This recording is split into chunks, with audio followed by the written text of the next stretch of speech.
بسم اللہ الرحمن الرحیم۔ میرے پاس بنو سعد کی ایک عورت بیٹھی تھی۔ نبی کریم صلی اللہ علیہ وسلم تشریف لائے تو ان کے متعلق پوچھا کہ یہ کون ہے؟ میں نے کہا یہ فلاں خاتون ہے جو رات بھر نہیں سوتی۔ ان کی نماز کا آپ صلی اللہ علیہ وسلم کے سامنے ذکر کیا گیا، لیکن آپ صلی اللہ علیہ وسلم نے فرمایا کہ بس تمہیں صرف اتنا ہی عمل کرنا چاہیے جتنے کی تم میں طاقت ہو، کیونکہ اللہ تعالیٰ تو ثواب دینے سے تھکتا ہی نہیں، تم ہی عمل کرتے کرتے تھک جاؤ گے۔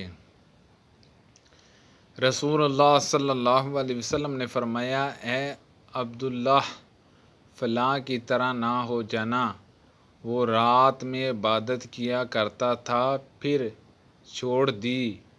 اور ہاشم بن عمار نے کہا کہ ہم سے عبدالحمید بن ابو الشران نے بیان کیا، ان سے امام اوزاعی نے بیان کیا، کہا کہ مجھ سے یحییٰ نے بیان کیا، ان سے عمر بن حاکم بن ثوبان نے بیان کیا، کہا کہ مجھ سے ابو سلمہ بن عبد الرحمن نے اسی طرح،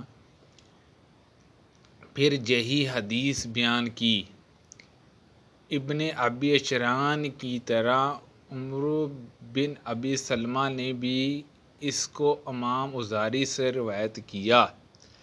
مجھ سے نبی کریم صلی اللہ علیہ وسلم نے پوچھا کہ کیا یہ خبر صحیح ہے کہ تم رات بھر عبادت کرتے ہو اور پھر دن میں روزے رکھتے ہو؟ میں نے کہا کہ جی ہاں حضور، میں ایسا ہی کرتا ہوں۔ آپ صلی اللہ علیہ وسلم نے فرمایا کہ لیکن اگر تم ایسا کرو گے تو تمہاری آنکھیں بیداری کی وجہ سے بیٹھ جائیں گی اور تیری جانوں نتانوں ہو جائیں گی۔ یہ جان لو کہ تم پر تمہارے نفس کا بھی حق ہے اور بیوی بچوں کا بھی، اس لیے کبھی روزہ بھی رکھو اور کبھی بلا روزے کے بھی رہو، عبادت بھی کرو اور سو بھی۔ نبی کریم صلی اللہ علیہ وسلم نے فرمایا، جو شخص رات کو بیدار ہو کر یہ دعا پڑھے، اللہ کے سوا کوئی معبود نہیں، وہ اکیلا ہے، اس کا کوئی شریک نہیں، ملک اسی کے لیے ہیں اور تمام تعریفیں بھی اسی کے لیے ہیں، اور وہ ہر چیز پر قادر ہے، تمام تعریفیں اللہ ہی کے لیے ہیں۔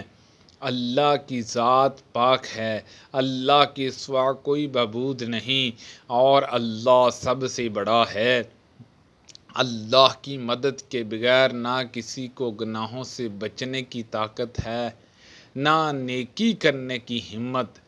پھر یہ پڑھیں ترجمہ، اے اللہ میری مغفرت فرما، یا یہ کہا کہ کوئی دعا کرے تو اس کی دعا قبول ہوتی ہے، پھر اگر اس نے وضو کیا اور نماز پڑھی تو نماز بھی مقبول ہوتی ہے۔ تمہارے بھائی نے اپنے نعتیہ اشعار میں یہ کوئی غلط بات نہیں کہی۔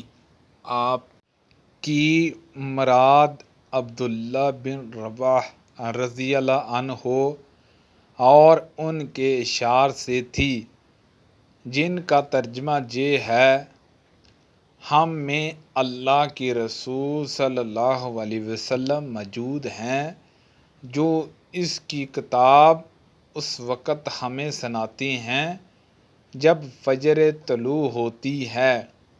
ہم تو اندھے تھے، آپ صلی اللہ علیہ وسلم نے ہمیں گمراہی سے نکال کر صحیح راستہ دکھلایا۔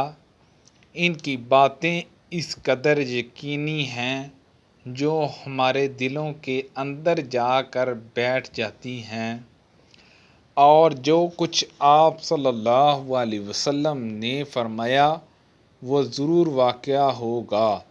آپ صلی اللہ علیہ وسلم رات بستر سے سے اپنے کو الگ کر کے گزارتے ہیں۔ جب مشرکوں سے ان کے بستر بجل ہو رہے ہوتے ہیں۔ یونس کی طرح اس حدیث کو عقیل نے بھی ظاہری سے روایت کیا، اور زبیدی نے یوں ہی کہا۔ سعد بن مسیب اور عراج سے انہوں نے حضرت ابو ہریرہ رضی اللہ عنہ سے میں نے نبی کریم صلی اللہ علیہ وسلم کے زمانے میں یہ خواب دیکھا کہ گویا ایک گاڑھے ریشمی کپڑے کا ایک ٹکڑا میرے ہاتھ ہے، جیسے میں جنت میں جس جگہ کا بھی ارادہ کرتا ہوں تو یہ ادھر اڑا کے مجھ کو لے جاتا ہے۔ اور میں نے دیکھا کہ جیسے دو فرشتے میرے پاس آئے اور انہوں نے مجھے دوزخ کی طرف لے جانے کا ارادہ کیا ہی تھا کہ ایک فرشتہ ان سے آ کر ملا اور مجھ سے کہا کہ ڈرو نہیں، اور ان سے کہا کہ اسے چھوڑ دو۔